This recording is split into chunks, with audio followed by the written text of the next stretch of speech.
अस्सलामु अलैकुम वरहमतुल्लाहि वबरकातुहू। मोअज़्ज़िज़ हाज़रीन इकराम, बुजुर्गाने कौम और मिल्लत, मेरे गयूर नौजवान साथियों,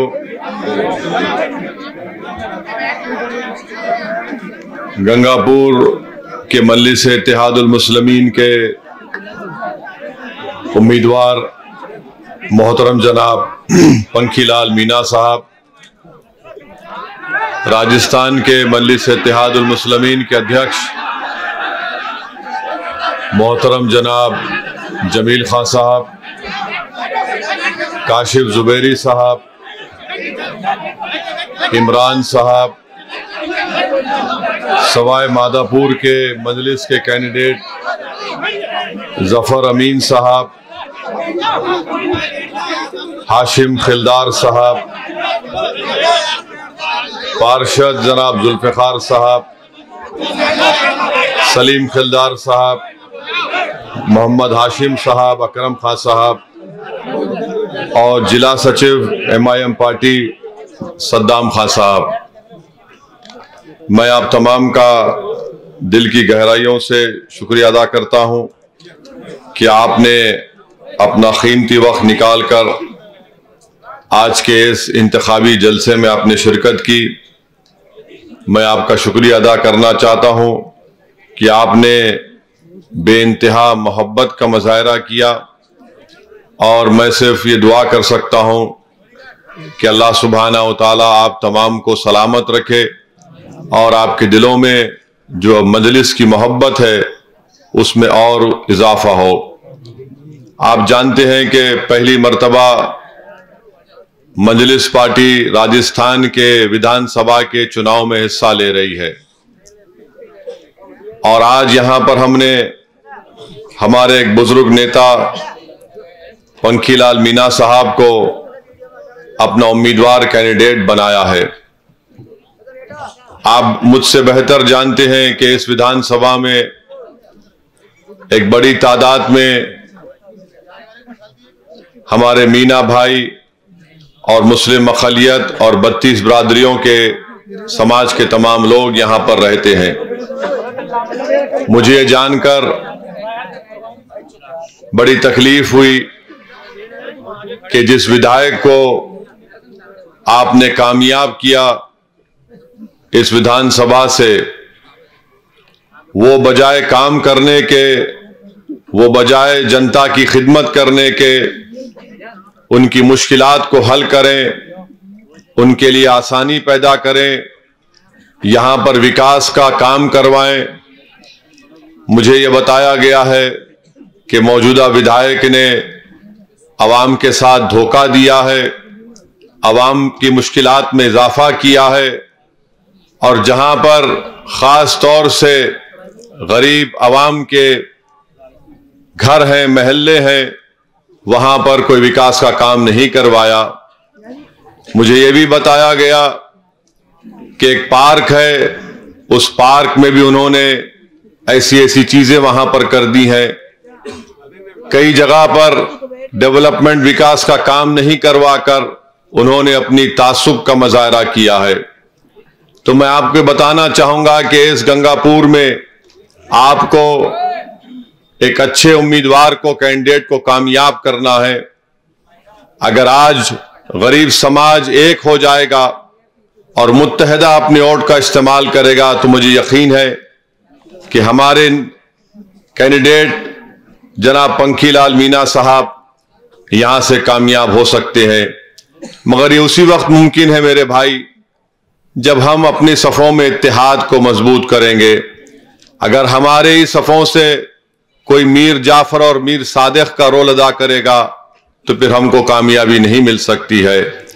आप अपने दरमियान में उन लोगों को पहचानिए जो सामने आकर मर्दों की तरह मुकाबला नहीं कर सकते मगर पीछे से वार करके दुश्मन को कामयाब करना चाहते हैं। तो मेरी आप तमाम से गुजारिश है कि अगर आप लोग मुत्तहिदा तौर पर एक होकर हमारे कैंडिडेट पंखीलाल मीणा साहब को आप वोट देंगे तो यकीनन वो यहां से आपके विधायक बनकर आपकी तकालीफ को दूर करेंगे। आप जानते हैं कि कांग्रेस की सरकार है और कांग्रेस की सरकार बड़े बड़े दावे करती है। अशोक गहलोत मुख्यमंत्री हैं, उन्होंने बहुत दावे किए हैं, मगर आप बताइए कि उनके दावे कहां तक जमीन पर सच साबित हुए हैं। मैंने हमारी एक कमेटी यहां पर बनाई, बड़े बड़े माहिरीन को बुलाकर मैंने कहा कि राजस्थान के मुस्लिम अक़लियत का क्या हाल है, विकास में उनका कितना हिस्सा है, डेवलपमेंट हो या तालीम हो या सेहत के मैदान में उनका क्या मौक़िफ़ है। आपको जानकर तकलीफ होगी कि उस रिपोर्ट आई, मैंने उस रिपोर्ट को मुख्यमंत्री अशोक गहलोत के ऑफिस को भी भिजाया, जिसमें यह बताया गया कि राजस्थान में जो मुस्लिम अल्पसंख्यक समाज के 60% छोटे बच्चे हैं उनमें खून की कमी होती है। उस रिपोर्ट में बताया गया कि राजस्थान में सबसे ज्यादा अगर स्कूल का ड्रॉप आउट होता है प्राइमरी से लेकर हायर एजुकेशन हाई स्कूल तक, तो उसमें भी सबसे ज्यादा नंबर मुस्लिम समाज का आता है। तो मेरे अजीज दोस्तों और बुजुर्गों, आपने कांग्रेस को मौका दिया, अशोक गहलोत साहब को आपने मुख्यमंत्री बनाया, यहां से उनके कांग्रेस पार्टी के नुमाइंदे को आपने यहां के एमएलए बनाया, मगर हर मैदान पर वो नाकाम साबित हो रहे हैं। मैं आपको ये बताने के लिए आया हूं कि आपको सत्ता में रहना जरूरी नहीं है। हमको और आपको बताया जाता है कि सत्ता में रहने से ही काम होता है। मैं जिस प्रदेश से आता हूं वहां पर तेलंगाना हैदराबाद में मजलिस पार्टी के 7 विधायक हैं और हमारे 7 विधायक कभी भी कोई मंत्री नहीं बने हैं, ना हमको उसको बनने का शौक है। मगर हमने क्या किया, हमने अपनी सियासी ताकत के जरिए जो आवाम ने अपने इत्तेहाद के बलबूते पर हमको अता की, हमने वहां की सरकार से बात करके मुस्लिम अल्पसंख्यक समाज के लिए, दलित समाज के लिए, बैकवर्ड क्लास समाज के लिए सरकार से हमने रेजिडेंशियल स्कूल बनवाए। आज आपको जानकर खुशी होगी कि तेलंगाना में जितने अल्पसंख्यक समाज राजस्थान में है उतना ही नंबर तेलंगाना में है। फर्क इतना है कि यहां पर आप मुत्तहिद नहीं है, वहां पर वो मुत्तहिद है। तो 201 मुस्लिम अल्पसंख्यक समाज के लिए सरकार ने तेलंगाना की रेजिडेंशियल स्कूल बनाए, लड़कियों का अलग बिल्डिंग और लड़कों के लिए अलग। आपको जानकर यह हैरत भी होगी कि पिछले 7-8 साल में 80,000 के करीब बच्चे और बच्चियां 12th क्लास मुकम्मल कर निकल गई। अब 1,20,000 के करीब उसमें ज़ेरे तालीम है, उसमें पढ़ रही है। अब हमने सरकार को बोला कि आइंदा ये 200 जो 12th क्लास तक है, 12वीं जमात तक है, उसको डिग्री कॉलेज में तब्दील किया जाए। तो सरकार ने मजलिस की सिफारिश को कबूल किया, मुतालिबे को कबूल किया। ये काम मेरे भाई, मैं थालियां मारने के लिए नहीं बोल रहा हूं, मैं आपको बताना चाह रहा हूं कि यह काम आप राजस्थान में भी कर सकते हैं। हमको यह बताया जाता है कि सत्ता इनकी आ रही है, इनका साथ दो।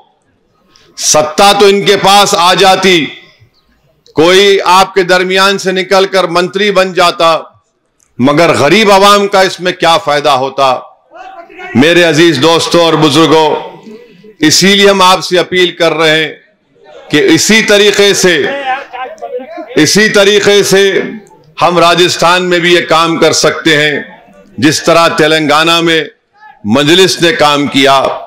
अशोक गहलोत बहुत बहुत वादे किए, मगर वो वादे कहां तक वफा साबित कर सके ये आप मुझसे बेहतर जानते हैं। मेरे अजीज दोस्तों और बुजुर्गों, मुझे अफसोस हुआ कि जब हम यहां पर आए तो हमको बताया गया कि बाज पुलिस के ऑफिसर्स, हमारा परमिशन था, उसके बावजूद भी हमको कई जगह पर ये निकालने के लिए कहा, ये निकाल दो, वो निकाल दो। मैं इन जिम्मेदार पुलिस ऑफिसर से अपील करना चाहूंगा कि देखिए, अभी आपको काम करना है तो इलेक्शन कमीशन के तहत काम करना है। आप अगर अशोक गहलोत को खुश करने के लिए गलती करेंगे तो मैं खुद लिखकर इलेक्शन कमीशन को शिकायत करूंगा आपके बारे में। मैं ये नहीं चाहता कि ऐसा करूं, क्योंकि आपको सबको बराबर देखना है। इलेक्शन है तो फ्री एंड फेयर इलेक्शन होना चाहिए।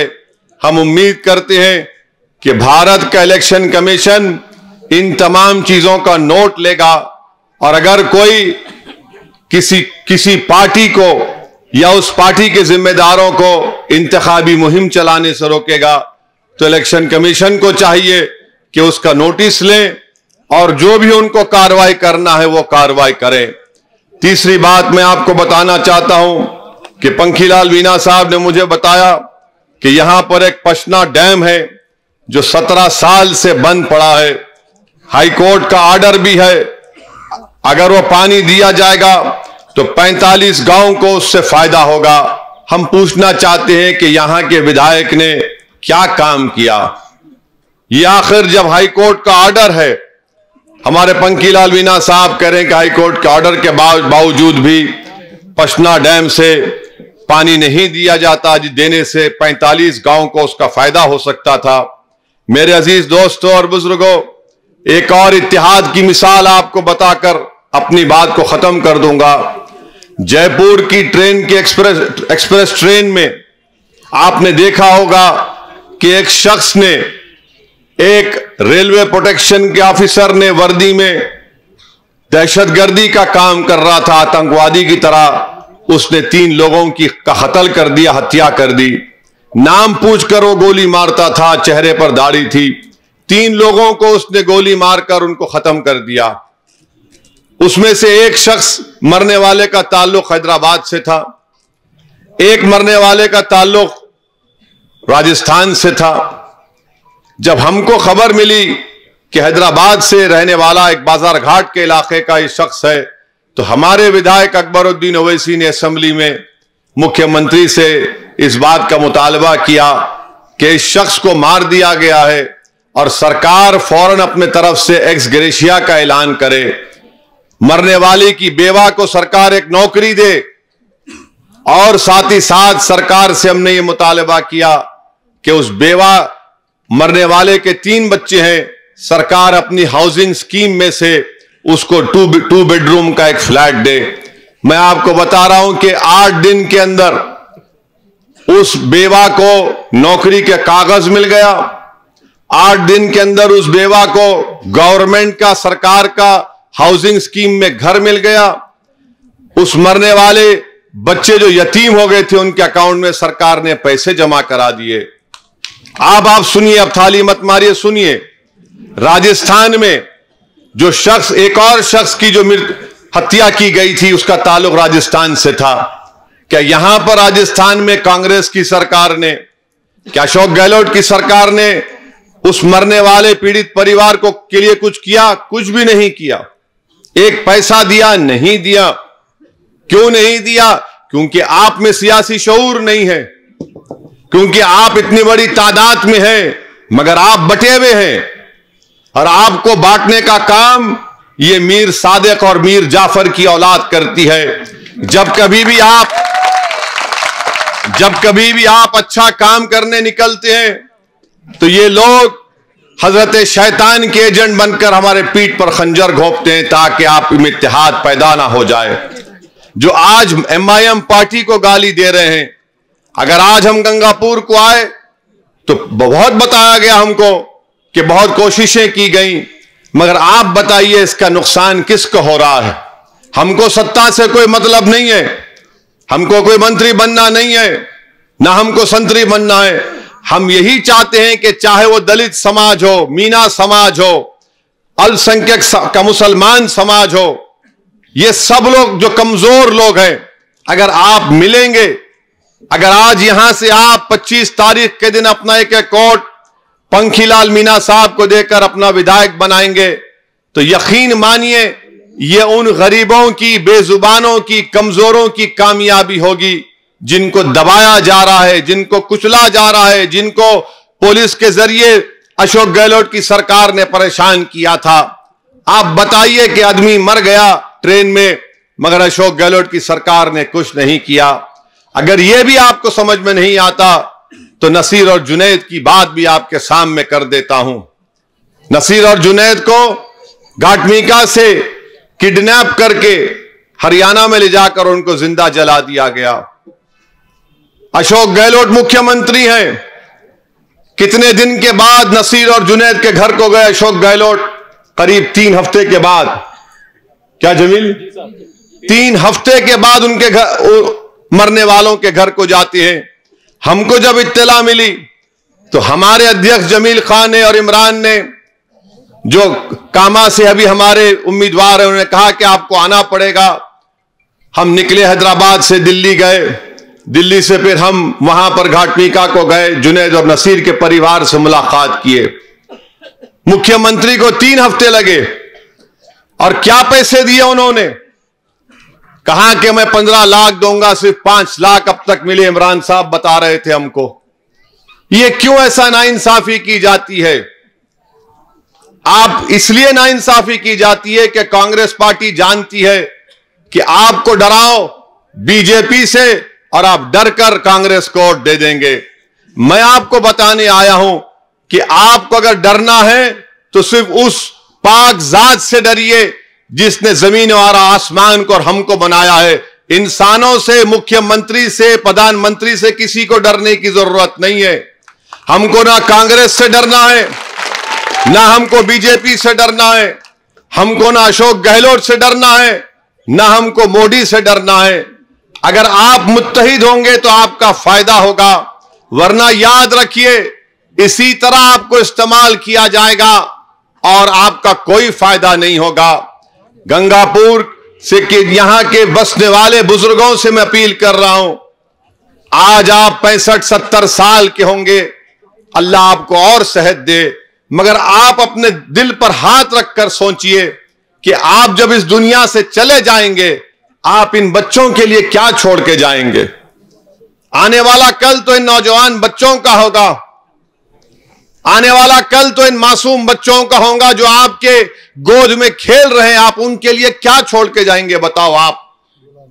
आप मुझे वोट नहीं देना चाहते, मत दो, मगर कम से कम ये तो सोचो कि तुम जिसको वोट देती आए 50 साल से, उसने आपको क्या दिया, उसने आपके लिए क्या किया?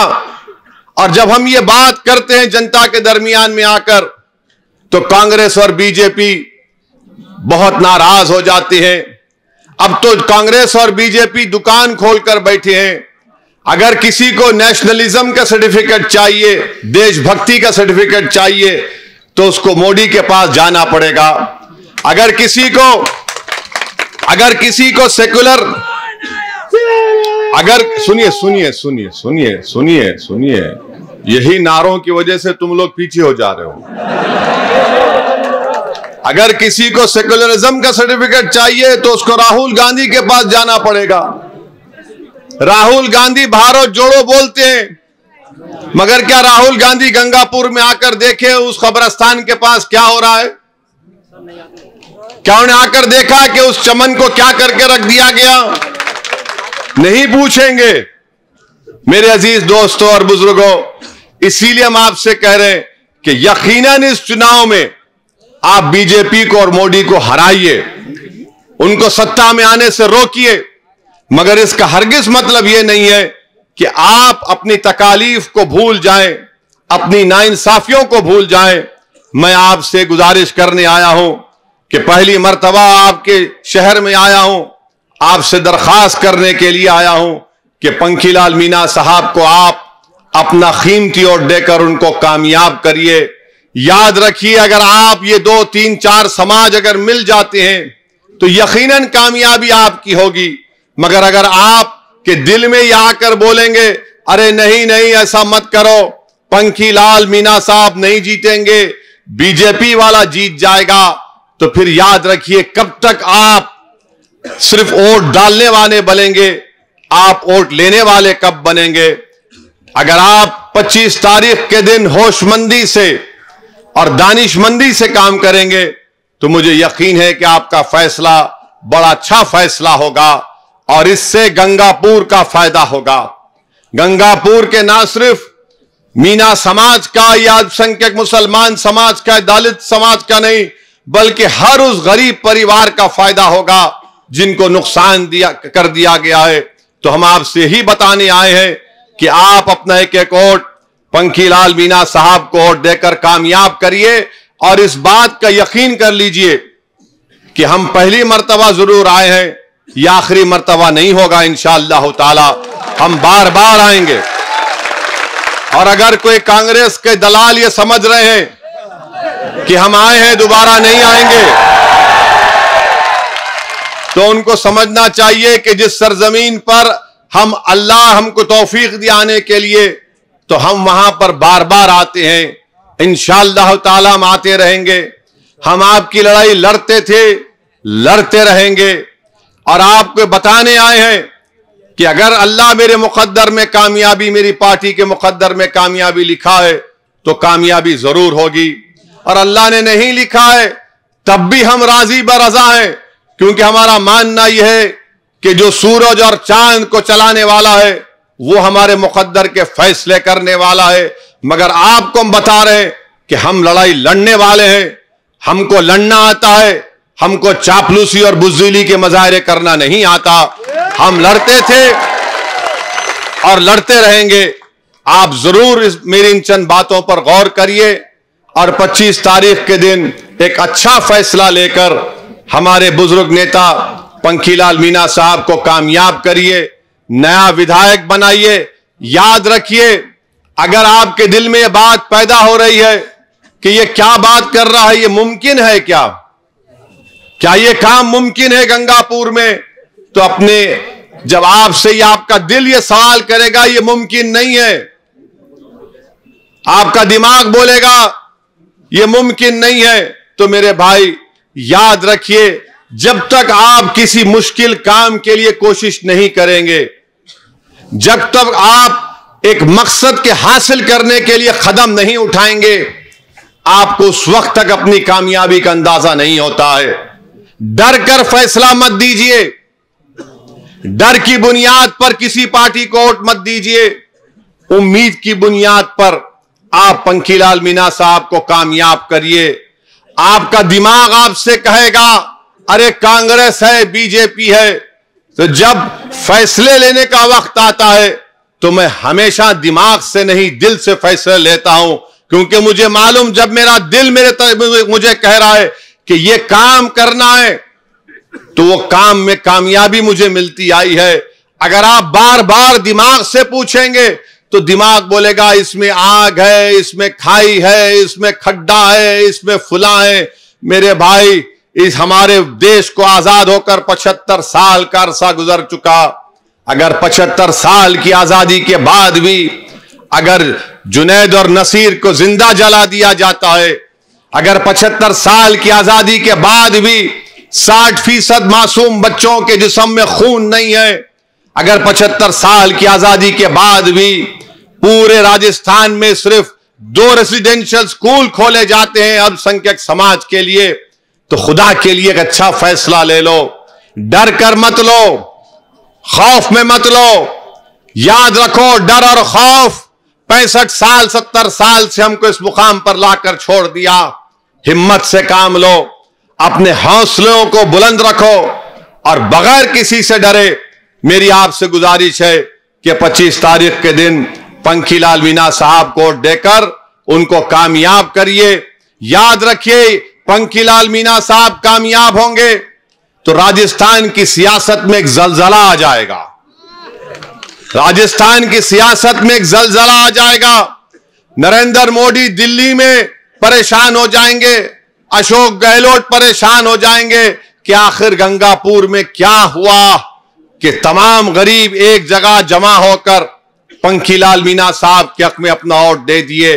तो मेरी आपसे गुजारिश और मुझे उम्मीद है कि आप 25 नवंबर के दिन एक अच्छा फैसला लेंगे जिससे गंगापुर के गरीब आवाम का फायदा होगा। आपका फिर से शुक्रिया अदा करता हूं कि आप अपना कीमती वक्त निकाल कर आए।